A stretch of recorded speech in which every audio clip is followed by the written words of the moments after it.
Chapitre 8. Misanthropie et repentir. 5 août, 9 heures du soir.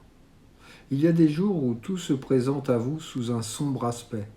Le monde est, comme le ciel, couvert d'un brouillard sinistre. Rien ne paraît à sa place. Vous ne voyez que misère, imprévoyance, dureté. La société se montre sans providence, livrée à toutes les iniquités du hasard. J'étais aujourd'hui dans ces tristes dispositions. Après une longue promenade dans les faubourgs, j'étais rentré malheureux et découragé. Tout ce que j'avais aperçu semblait accuser la civilisation dont nous sommes si fiers. Égaré dans une petite rue de traverse qui m'était inconnue, je me suis trouvé tout à coup au milieu de ces affreuses demeures où le pauvre naît, languit et meurt. J'ai regardé ces murs lézardés que le temps a revêtus d'une lèpre immonde. Ces fenêtres où sèchent des lambeaux souillés, ces gouttes fétides qui serpentent le long des façades comme de venimeux reptiles. Mon cœur s'est serré et j'ai pressé le pas. Un peu plus loin, il a fallu s'arrêter devant le corbillard de l'hôpital. Un mort, cloué dans sa bière de sapin, gagnait sa dernière demeure sans ornement funèbre, sans cérémonie et sans suite. Il n'y avait pas même ici ce dernier ami des abandonnés, le chien qu'un artiste a donné pour cortège au convoi du pauvre. Celui qu'on se disposait à enfouir sous la terre s'en allait seul au sépulcre comme il avait vécu. Nul ne s'apercevrait sans doute de sa fin. Dans cette grande bataille de la société, qu'importait un soldat de moins ?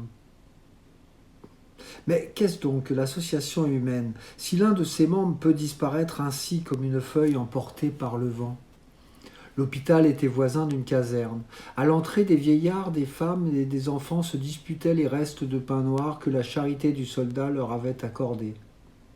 Ainsi, des êtres semblables à nous attendent chaque jour sur le pavé que notre pitié leur donne le droit de vivre. Des troupes entières de déshérités ont à subir, outre les épreuves infligées à tous les enfants de Dieu, les angoisses du froid, de l'humiliation, de la faim. Triste république humaine, où l'homme a une condition pire que l'abeille dans sa ruche, que la fourmi dans sa cité souterraine. Ah, que faisons-nous donc de notre raison ? À quoi bon tant de facultés suprêmes si nous ne sommes ni plus sages ni plus heureux ? Qui de nous n'échangerait sa vie laborieuse et tourmentée contre celle de l'oiseau, habitant le désert et pour qui le monde entier est un festin ? Que je comprends bien la plainte de Mao dans les contes populaires du foyer breton lorsque, mourant de soif et de faim, il dit en regardant les bouvreuils butinés sur les buissons « Hélas, ces oiseaux-là sont plus heureux que les êtres baptisés. Ils n'ont besoin ni d'auberge, ni de boucher, ni de fournier, ni de jardinier. Le ciel de Dieu leur appartient et la terre s'étend devant eux comme une table toujours servie. Les petites mouches sont leur gibier, les herbes en graines leur champ de blé, les fruits de l'aubépine ou du rosier sauvage leur dessert. Ils ont le droit de prendre partout sans payer, sans demander. Aussi, les petits oiseaux sont joyeux et ils chantent tant que dure le jour. Mais la destinée de l'homme à l'état de nature est celle de l'oiseau. Il jouit également de la création. La terre aussi s'étend devant lui comme une table toujours servie. Qu'a-t-il donc gagné à cette association égoïste et incomplète qui forme les nations ?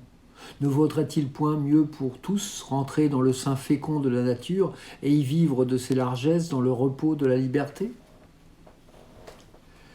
10 août, 4 heures du matin. L'aube rougit les rideaux de mon alcôve. La brise m'apporte les senteurs des jardins qui fleurissent au-dessous de la maison. Me voici encore accoudé à ma fenêtre, respirant la fraîcheur et la joie de ce réveil du jour. Mon regard se promène toujours avec le même plaisir sur les toits pleins de fleurs, de gazouillements et de lumière. Mais aujourd'hui, il s'est arrêté sur l'extrémité du mur en arc-boutant qui sépare notre maison de celle du voisin. Les orages ont dépouillé la cime de son enveloppe de plâtre. La poussière emportée par le vent s'est entassée dans les interstices. Les pluies l'y ont fixé et en ont fait une sorte de terrasse aérienne où verdissent quelques herbes. Parmi elles se dresse le chalumeau d'une tige de blé, aujourd'hui couronné d'un maigre épi qui penche sa tête jaunâtre. Cette pauvre moisson égarée sur les toits, et dont profiteront les passereaux du voisinage, a reporté ma pensée vers les riches récoltes qui tombent aujourd'hui sous la fossile.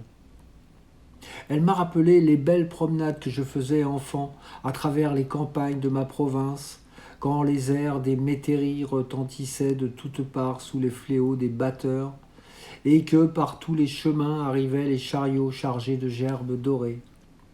Je me souviens encore des chants des jeunes filles, de la sérénité des vieillards, de l'expansion joyeuse des laboureurs. Il y avait ce jour-là dans leur aspect quelque chose de fier et d'attendri. L'attendrissement venait de la reconnaissance pour Dieu, la fierté de cette moisson, récompense du travail. Ils sentaient confusément la grandeur et la sainteté de leur rôle dans l'œuvre générale. Le regard orgueilleusement promené sur ces montagnes d'épis semblait dire « Après Dieu, c'est nous qui nourrissons le monde ». Merveilleuse entente de toutes les activités humaines. Tandis que le laboureur attaché à son sillon prépare pour chacun le pain de tous les jours, loin de là l'ouvrier des villes tisse l'étoffe dont il sera vêtu. Le mineur cherche dans les galeries souterraines le fer de sa charrue. Le soldat le défend contre l'étranger. Le juge veille à ce que la loi protège son champ. L'administrateur règle les rapports de ses intérêts particuliers avec les intérêts généraux. Le commerçant s'occupe d'échanger ses produits contre ceux des contrées lointaines. Le savant et l'artiste ajoutent chaque jour quelques coursiers à cet attelage idéal et entraînent le monde matériel, comme la vapeur emporte les gigantesques convois de nos routes ferrées. Ainsi, tout s'allie, tout s'entraide. Le travail de chacun profite à lui-même et à tout le monde. Une convention tacite à partager l'œuvre entre les différents membres de la société tout entière. Si des erreurs sont commises dans ce partage, si certaines capacités n'ont pas leur meilleur emploi, les défectuosités de détails s'amoindrissent dans la sublime conception de l'ensemble. Le plus pauvre intéressé dans cette association a sa place, son travail, sa raison d'être. Chacun est quelque chose dans le tout. Rien de semblable pour l'homme à l'état de nature, chargé seul de lui-même. Il faut qu'il suffise à tout, la création et sa propriété, mais il y trouve aussi souvent un obstacle qu'une ressource. Il faut qu'il surmonte ses résistances avec les forces isolées que Dieu lui a données. Il ne peut compter sur d'autres auxiliaires que la rencontre et le hasard. Nul ne moissonne, ne fabrique, ne combat, ne pense à son intention. Il n'est rien pour personne. C'est une unité multipliée par le chiffre de ses seules forces, tandis que l'homme civilisé est une unité multipliée par les forces de la société tout entière. Et l'autre jour, pourtant attristé par quelques vices de détail, je maudissais celle-ci, et j'ai presque envié le sort de l'homme sauvage. Une des infirmités de notre esprit est de prendre toujours la sensation pour une preuve et de juger la saison sur un nuage ou sur un rayon de soleil. Ces misères, dont la vue me faisait regretter les bois, étaient-elles bien réellement le fruit de la civilisation ? Fallait-il accuser la société de les avoir créées, ou reconnaître, au contraire, qu'elle les avait adoucies ? Ces femmes et ces enfants qui recevaient le pain noir du soldat, pouvaient-ils espérer, dans le désert, plus de ressources ou de pitié ? Ce mort dont je déplorais l'abandon, n'avait-il point trouvé les soins de l'hôpital, la bière et l'humble sépulture où il allait reposer ? Isolé, loin des hommes, il eût fini comme la bête fauve au fond de sa tanière et servirait aujourd'hui de pâture aux vautours. Ces bienfaits de l'association humaine vont donc chercher les plus déshérités. Quiconque mange le pain qu'un autre a moissonné et pétri est l'obligé de ses frères et ne peut dire qu'il ne leur doit rien en retour. Le plus pauvre de nous a reçu de la société bien plus que ses seules forces ne lui eussent permis d'arracher à la nature. Mais la société ne peut-elle nous donner davantage ? Qui en doute ? Dans cette distribution des instruments et des tâches, des erreurs ont été commises. Le temps en diminuera le nombre. Les lumières amèneront un meilleur partage. Les éléments d'association iront se perfectionnant comme le reste. Le difficile est de savoir se mettre au pas lent des siècles dont on ne peut jamais forcer la marche sans danger. 14 août, 6 heures du soir. La fenêtre de ma mansarde se dresse sur le toit comme une guérite massive. Les arêtes sont garnies de larges feuilles de plomb qui vont se perdre sous les tuiles. L'action successive du froid et du soleil les a soulevées. Une crevasse s'est formée à l'angle du côté droit. Un moineau y a abrité son nid. Depuis le premier jour, j'ai suivi les progrès de cet établissement aérien. J'ai vu l'oiseau y transporter successivement la paille, la mousse, la laine destinée à la construction de sa demeure. Et j'ai admiré l'adresse persévérante dépensée dans ce difficile travail. Auparavant, mon voisin des toits perdait ses journées à volter sur le peuplier du jardin et à gazouiller le long des gouttières. Le métier de grand seigneur semblait le seul qui lui convint. Puis, tout à coup, la nécessité de préparer un abri à la couvée a transformé notre oisif en travailleur. Il ne s'est plus donné ni repos, ni trêve. Je l'ai vu toujours courant, cherchant, apportant. Ni pluie ni soleil ne l'arrêtaient. Éloquent exemple de ce que peut la nécessité. Nous ne lui devons pas seulement la plupart de nos talents, mais beaucoup de nos vertus. N'est-ce pas elle qui a donné au peuple des zones les moins favorisées, l'activité dévorante qui les a placés si vite à la tête des nations? Privés de la plupart des dons naturels, ils y ont suppléé par leur industrie. Le besoin a aiguisé leur esprit, la douleur éveillé leur prévoyance. Tandis qu'ailleurs, l'homme réchauffé par un soleil toujours brillant et comblé des largesses de la terre restait pauvre, ignorant et nu au milieu de ses dons inexplorés. Lui, forcé par la nécessité, arrachait au sol sa nourriture, bâtissait des demeures contre les intempéries de l'air et réchauffait ses membres sous la laine des troupeaux. Le travail le rendait à la fois plus intelligent et plus robuste. Éprouvé par lui, il semblait monter plus haut dans l'échelle des êtres, tandis que le privilégié de la création, engourdi dans sa nonchalance, restait au degré le plus voisin de la brute. Je faisais ces réflexions en regardant l'oiseau dont l'instinct semblait être devenu plus subtil depuis qu'il se livrait à son travail. Enfin, le nid a été construit, le ménage ailé s'y est établi, et j'ai pu suivre toutes les phases de son existence nouvelle. Les œufs couvés, les petits sont éclos et ont été nourris avec les soins les plus attentifs. Le coin de ma fenêtre était devenu un théâtre de morale en action, où les pères et mères de famille auraient pu venir prendre des leçons. Les petits ont grandi vite, et ce matin je les ai vus prendre leur volée. Un seul, plus faible que les autres, n'a pu franchir le rebord du toit et est venu tomber dans la gouttière. Je l'ai rattrapé à grand-peine et je l'ai replacé sur la tuile devant l'ouverture de sa demeure. Mais la mère n'y a point pris garde. Délivrée des soucis de la famille, elle a recommencé sa vie d'aventurière dans les arbres et le long des toits. En vain, je me suis tenu éloigné de ma fenêtre pour lui ôter tout prétexte de crainte. En vain, l'oisillon infirme l'a appelé par des petits cris plaintifs. La mauvaise mère passait en chantant et voltait avec 1000 coquetteries. Le père s'est approché une seule fois. Il a regardé sa progéniture d'un air dédaigneux, puis il a disparu pour ne plus revenir. J'ai émietté du pain devant le petit orphelin, mais il n'a point su le becqueter. J'ai voulu le saisir, il s'est enfui dans le nid, abandonné. Que va-t-il devenir là, si sa mère ne reparaît plus? 15 août, 6 heures. Ce matin, en ouvrant ma fenêtre, j'ai trouvé le petit oiseau à demi-mort sur la tuile. Ses blessures m'ont prouvé qu'il avait été chassé du nid par l'indigne mère.